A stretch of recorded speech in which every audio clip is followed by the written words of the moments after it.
Ulysses S. Grant once said, the true key to happiness is power. Rankings. This is Locked On Big 12.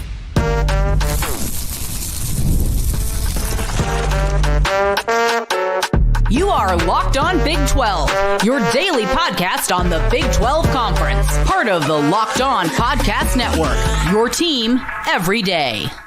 Happy Monday, everybody. Welcome into Locked On Big 12. I'm Drake Toll from America's #1 Big 12 podcast, Locked On Big 12. Thank you for making this show your first listen every single day.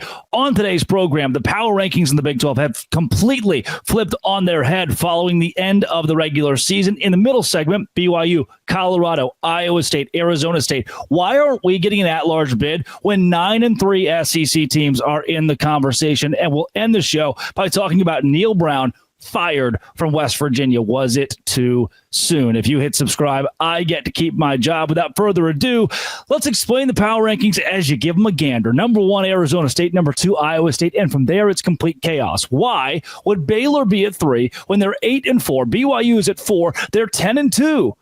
Drake, that makes no sense. Nay, I say. 1, power rankings. Who is better right now? If they took the field tomorrow, there's a pretty good chance Baylor beats BYU because they're playing better football than maybe anybody else in the league right now. Arizona State, Baylor are kind of that 1A and 1B. The other side of this is now that the regular season is over, BYU went 10 and 2, Baylor went 8 and 4, but neither team went to the Big 12 championship. Neither team is going to the college football playoff, seemingly so. Hopefully BYU can somehow magically sneak in.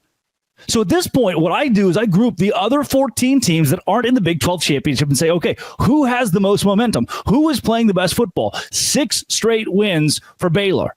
Now, for me, granted, I went to Baylor guy. There's not a bias there. I was asking for the head coach to be fired 8 weeks ago. It pains, like, when I'm that incorrect, I'm not having any fun saying, shoot, Baylor's the third best team in the Big 12 right now. But it seems to be the case with the way the Bears are playing. Number 1, Arizona State. Number 2, Iowa State. Arizona State's playing the best football in the Big 12. Iowa State's right there behind them because Iowa State continues to win games. They did so enough to get to the Big 12 championship. And from there, BYU has dropped 2 of 3. Colorado got trounced by Kansas, that same Kansas team that Baylor blew out. BYU lost to Kansas, that same Kansas team that Baylor blew out this week. So it's 1 Arizona State, 2 Iowa State, 3 Baylor, 4 BYU, 5 Colorado. Why isn't Colorado ahead of BYU? Interchangeable. I think they are, like, BYU loses to Kansas. That was in Provo. Colorado loses to Kansas. It was on the road. The Buffs got blown out. The Cougars lost on what they would consider to be a fluke. Truly, it's like 4A and 4B between BYU and Colorado as they sit behind Baylor, who's, again, on a 6-game win streak. At number 6, Kansas State, 8 and 4. We've entered the 8 and 4 pod. Let me just give you that: 6 Kansas State, 7 TCU, 8 Texas Tech.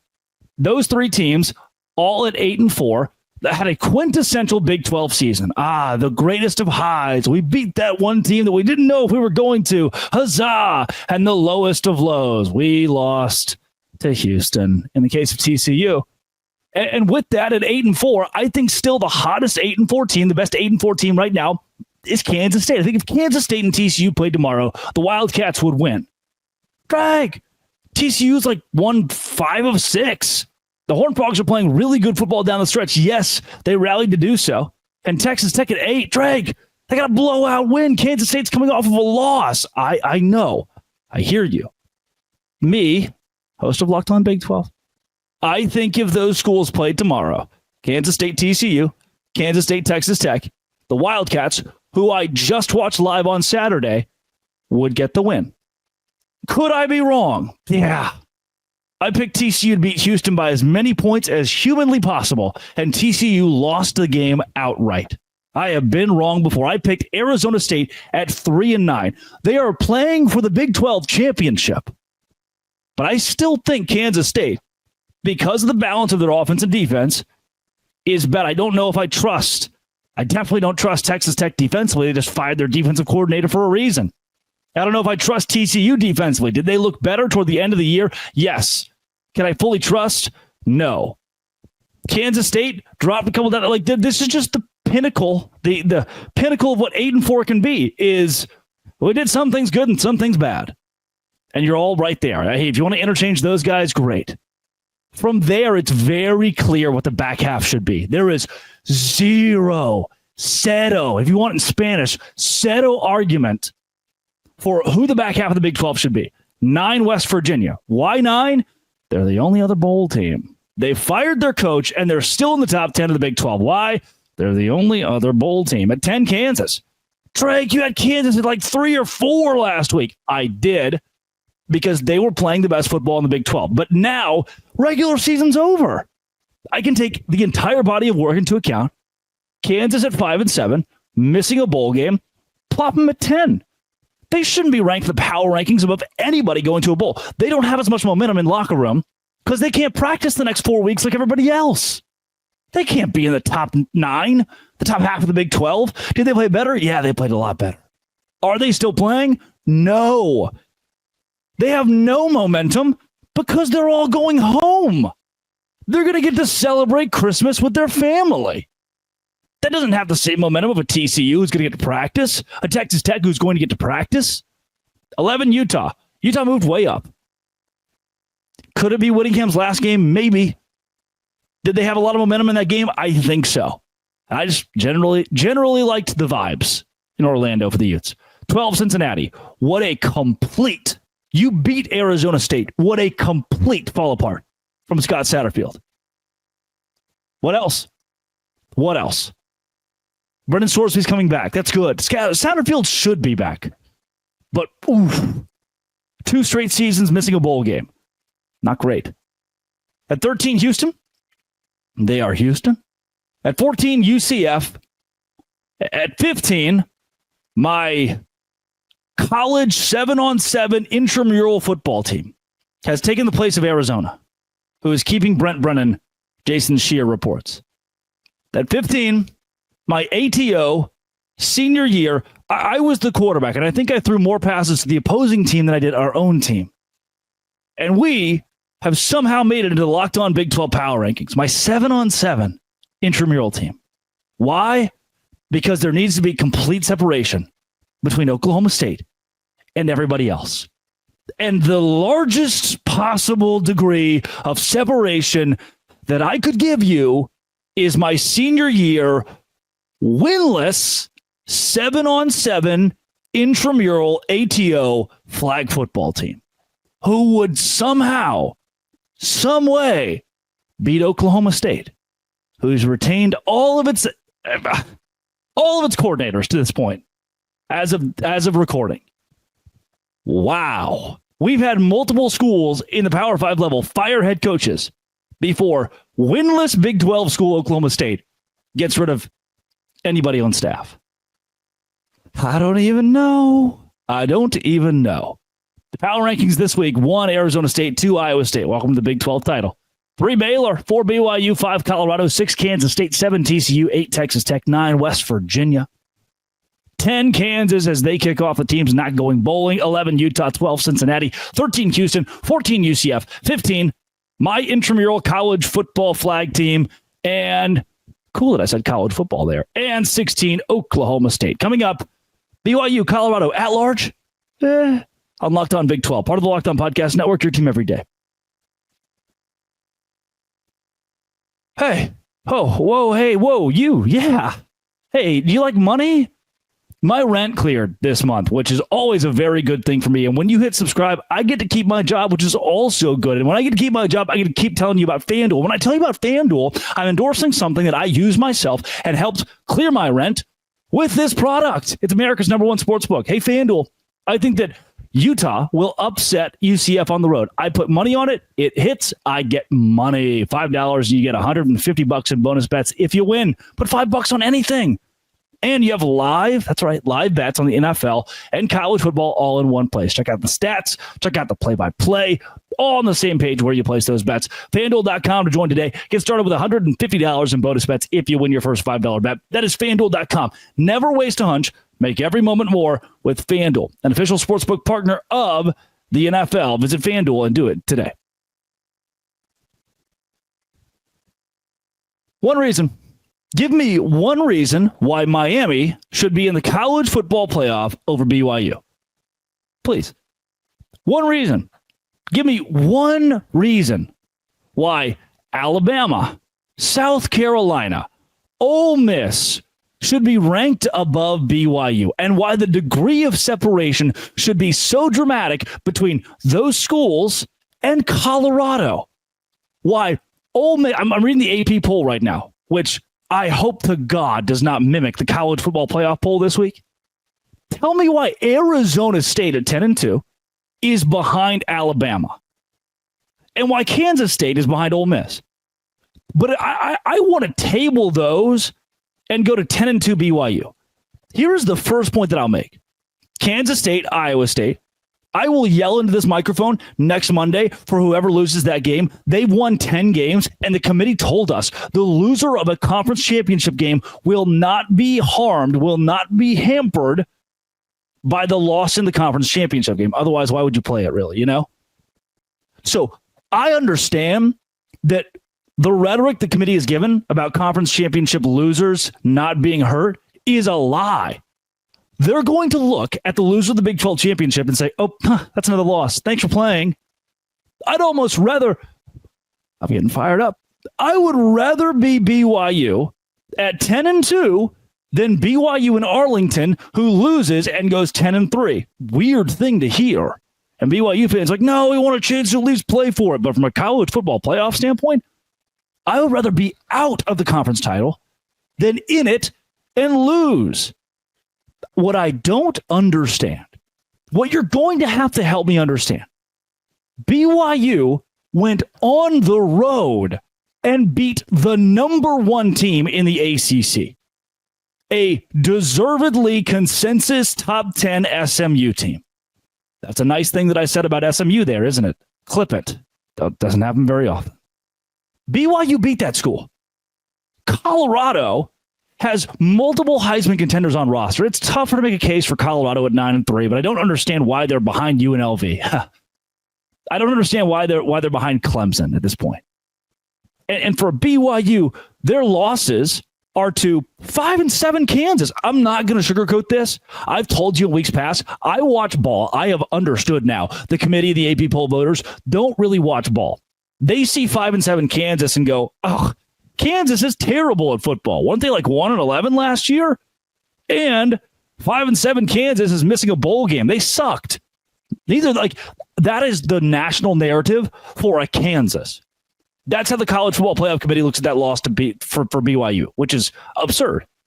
So yeah, I'll give you one bad loss, 5-7, a team that's not making a bowl game. Then I go to Alabama, who lost to Vanderbilt, right? Then I go to Ohio State, who lost to Michigan. Yeah.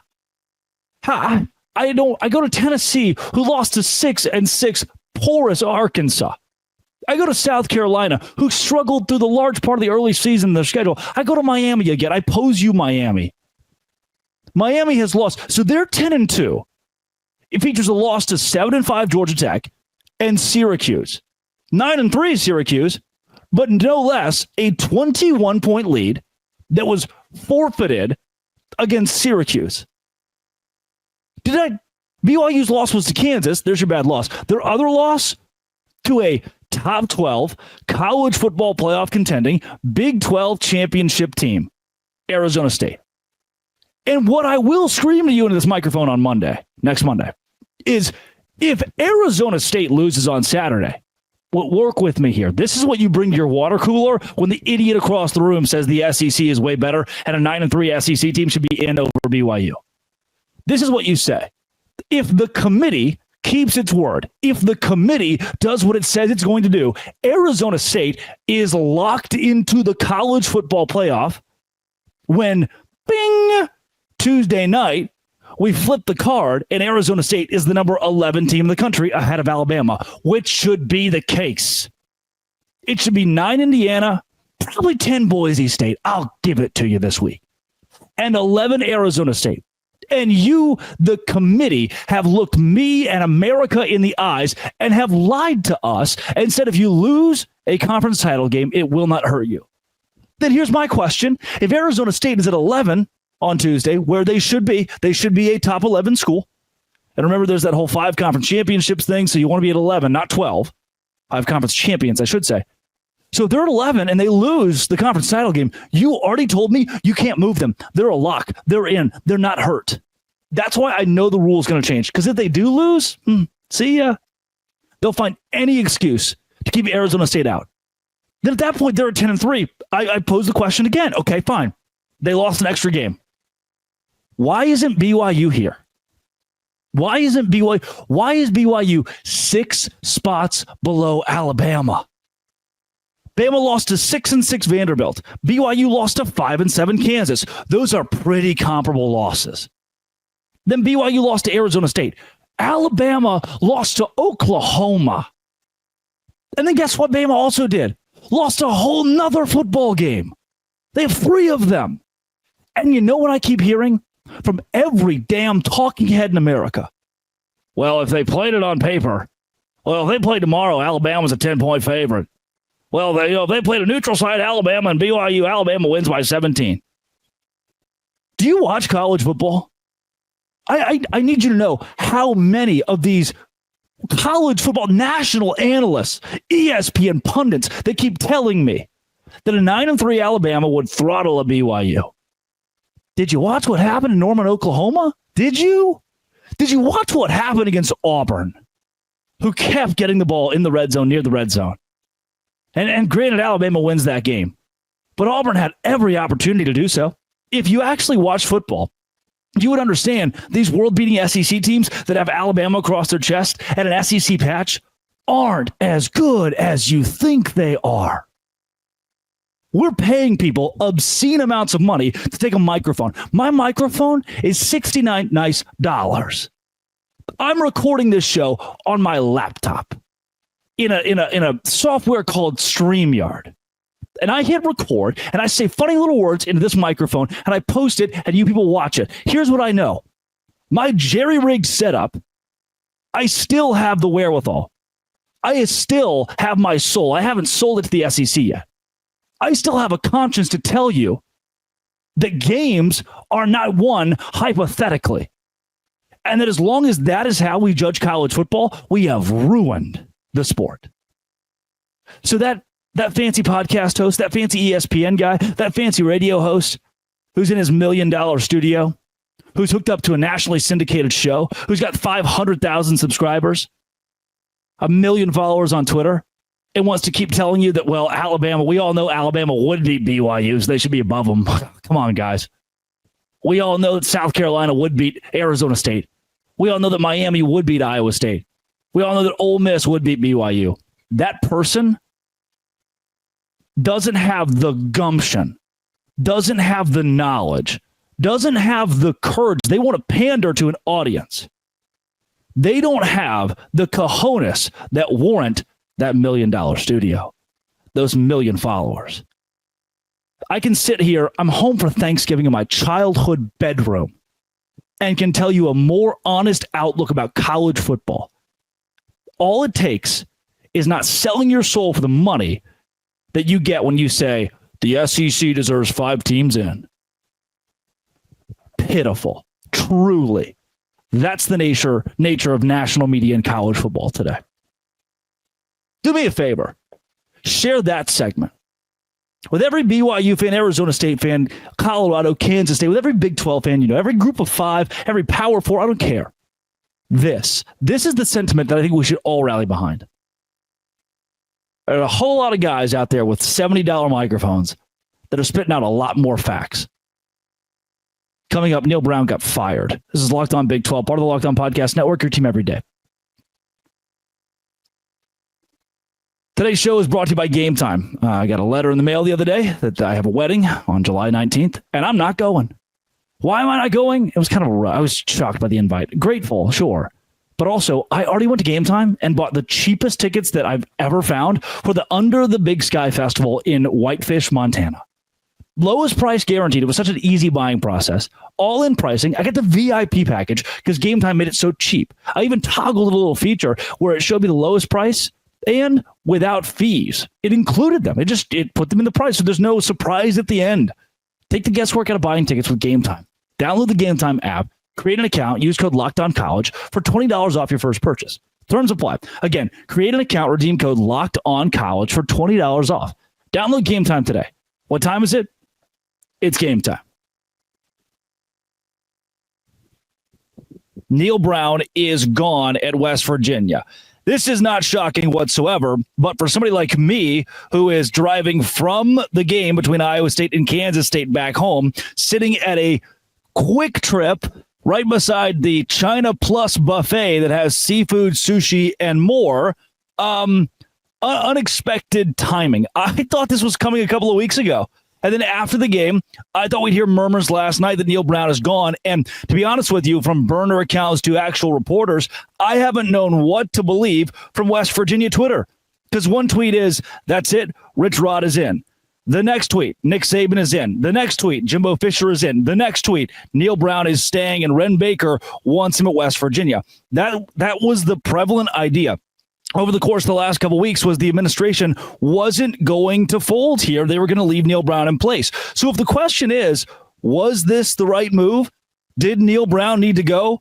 The answer, the reason I'm sitting in a car right now, still talking about this topic, is because it's a very important and resounding yes. I've heard it all week. Nice guy, good dude, great for the program off the field, great for the state off the field. Can I ask you this? Was Neil Brown ever West Virginia? There are coaches, there are characters who will stop at a school like West Virginia who, by the way, if you only played with the in-state kids, wouldn't win a football game. I'm from Valonia, Arkansas. I know it.